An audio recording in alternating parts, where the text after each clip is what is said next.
Hey, sixth graders, Mr. Flato here. Welcome back to another week at Helena Middle School. Today's Bob Lesson, we're going to go on to part 4 of Characteristics of Healthy Friendships. Hope you guys enjoyed this series. Hope you got something out of it. Going to talk about the last 5 characteristics today. And if there's one thing I can leave you with, it's to have a friend, you have to be a friend. Let's make it a great week. And we're off and running on B.O.B Lesson, Characteristics of Healthy Friendships, Part 4. But first, let's be our best this week at HMS. Let's be Bob. Let's be safe, let's be responsible, let's be respectful, and let's be a learner. Okay, so we've went through 20 characteristics of friendship here, and we're going to follow up on the last 5 in the bottom right-hand corner. I just want to say once again, I really appreciate your guys' feedback on what healthy friendships looks like to you guys, because to be honest, I'm 34 years old. I'm about to be 35, and friendship looks different at every single age. And I don't know how effective it is for me to preach to you guys about what healthy friendship for a 34-year-old male looks like. I would rather take your guys' feedback from 11 to 14 years old as a middle school student at HMS and combine it with my knowledge and my training and my education to give you guys the best information as possible. So I really appreciate your guys' feedback and all of you that that give me Bob answers every single week. All right, so tip number 16, I guess this would be, is a characteristic of healthy friendship is someone that shares. Sharing is caring, and I think that's one of the best quotes I've heard when it comes to friendships and healthy friendships.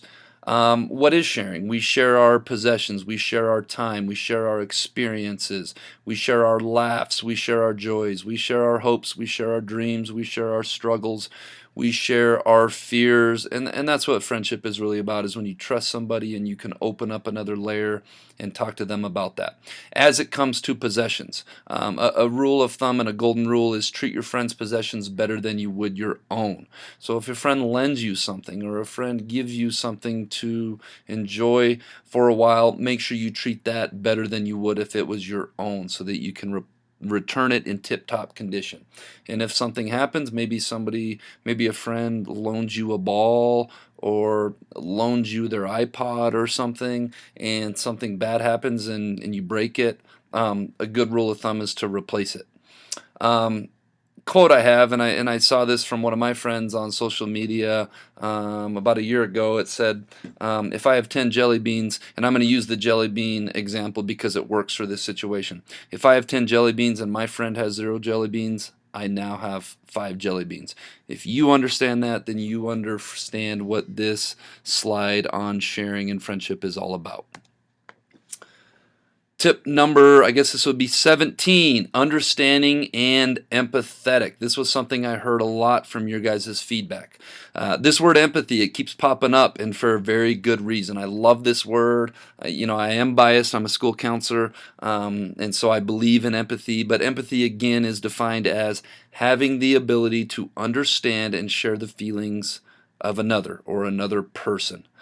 Friendship is really about understanding and enjoying sharing both the ups and the downs of life with another person.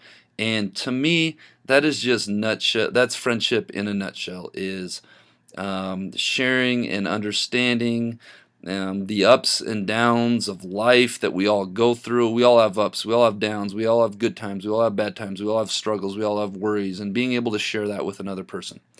In order to do this, you have to make an attempt to understand your friend's feelings, thoughts, emotions, values, opinions, and not only have that sense of understanding for what somebody else is going through in life, but have empathy for them and their lives and what's going on with them and what they're going through in life. I just feel like this is so important, not only for friendship, but for interpersonal relationships and just for all of us going through life together. All right, next one is compromising. Compromise is to me is one of the most important. I talk with students all the time about relationships, and relationships is a broad umbrella. If you think about relationships being a broad umbrella, and under that umbrella has everything from casual friendship all the way up to very good friends, to inner circle friendships that I'm going to talk about next week, to maybe dating and romantic relationships and being married someday, and they all fit under the relationship umbrella. Student-teacher relationship, counselor-student relationship, principal-student relationship, parent-child relationship. We can go on and on. They all fit under the relationship umbrella. And compromise is a concept that is so critical in every single part of it. Compromising is one of the most important characteristics of healthy relationships. Compromise is about giving and taking and finding middle ground. We all are our own unique individual people. Therefore, we're never going to fully 100% agree on the same thing. So as it comes to friendships, we have to be able to see two sides, what I want and what my friend wants. And if you look at the picture that I put below this slide, that's where compromise happens. That's where you find something where maybe you give in one time, your friend gives in the other time, or maybe you both give in on a couple things so that you guys can both have what you want. Healthy relationships should be about giving as much as you receive. I had a statistic for this and a bar graph, and I wish I would have put it on here, and maybe I will at another time, but I truly believe that in friendships and relationships, if the power differential gets outside of 50% or 45-45%, you're going to have problems in a relationship. Hope that makes sense to everybody. Second to last is you have to be humble. The definition of humble is having or showing a modest or low estimate of one's perceived importance. And I don't know how I feel about this definition. I think we need to have, and I really promote having self-confidence and having high self-esteem, but not necessarily showing it to other people. Being confident and self-assured is a good thing, and that's what I really promote, and I hope every student and every person in our school feels a high level of confidence and a high level of self-esteem. I got to talk about self-esteem and how important self-esteem is, and we have to be able to differentiate between having self-esteem and telling everybody about how confident and self-assured or what's going right in your life, because you can really rub people the wrong way. There's a strict dichotomy, and that's a big word for many middle school students. Dichotomy is basically like two parts. There's a strict dichotomy between being confident without being outwardly cocky or arrogant, and that's a life skill, and that's an interpersonal skill that we all should shoot to conquer. I love this quote right here. It says, "Humble enough to know I'm not better than anybody, and wise enough to know that I'm different from the rest, that I'm my own unique person."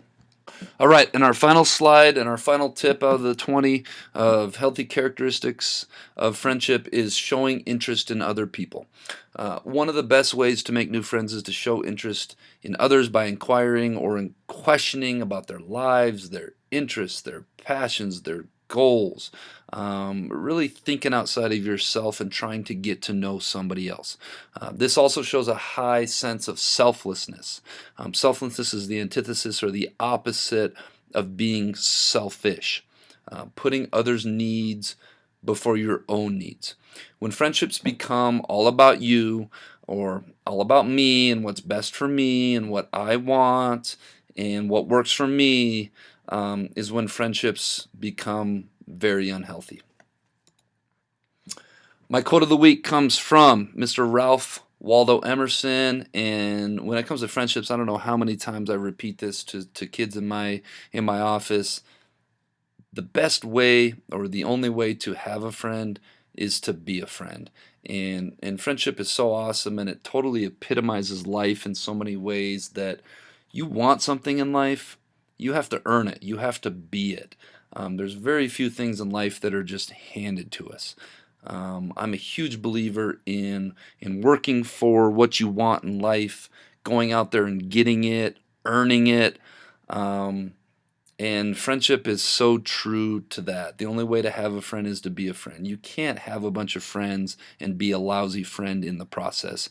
Just doesn't quite work that way. All right, this week's Jellybean Question of the Week winners. I've rewarded everybody that put in an answer. Henry Ewell, Julia Broadbrooks, Ellie Clancy, Layson Burkhartsmeyer, Sierra Swanby, Rebecca Wilkins, Samara Lucas, and Nora Dwyer. They all had a varied feedback with their most important friendship characteristic. It was really cool to read those, crew. This week's Jellybean Question of the Week: which of this week's friendship characteristics are most important to you and why? I love seeing your guys' response. Submit your answers. Tune in next week, see if you're a winner. All right, let's make it a great week at the Helena Middle